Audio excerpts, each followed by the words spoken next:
Papi, Oh, naalala mo yung uncle kong napunta ng Saudi? oo naman. Oh. Dumating na eh. Mhm. Nung gabi nga sabi ko, Uncle, total, matagal ka sa Saudi, alam kong bawal ang babae ron eh. Mhm. Ako, Uncle, titreat kita, samahan kita. Mhm. Sabi niya, Porky, pagdating sa babae, wala kang sinabi sa akin. Oo naman. Paano mo naman sabi na, Uncle? Kung gusto mo, subukan mo ako. Paano? Pumunta ka ng kasa, Mhm. kumuha ka ng babae.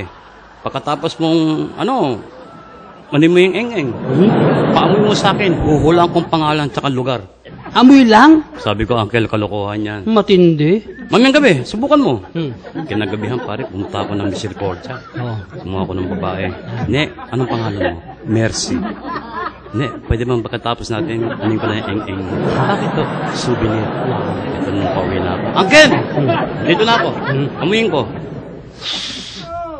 Sabi ng uncle ko, si Mercy ng Misericordia. Wow, amoy lang nakuha na. Gulat ko. Ang galing. Sabi ko, Uncle, nakachamba ka lang. Yan. Subukan mo ko uli. Ayan. Mamayang gabi uli. Ayan. Napunta ako ng Quezon City. Quezon City. Sabi ko, Ne, anong pangalan mo? Rosie. Wow. Rosie, pwede mamaya pag ganun ng eng-eng, ha? Sige ho. Ganun pa rin. Uncle, andito na ako. Amuyin ko. Si Rosie ng Quezon City. Ang galing. Tama naman. Matindi. Hindi, Uncle. Tsamba, isa na lang. Isang subok na lang. Yan. Lumabas ako. Sabado. Oo. Ang daming tao. Wala akong makuhang babae. Nakabook eh. Uy, pauwi na ako. Sabi ko, paano kaya ito? Yan. Ginawa ko, ginanong ko yung puwit ko. Ano rin? Yung puwit ko, ginanong ko. Oh. Sabi ko, Uncle, nandito na ako. Yan. Amuyin ko. Amuyin ko nga uli. Bago yan. Pakilala mo naman ako. Pambira naman yung uncle ko, pati puwit ko, gustong banatan.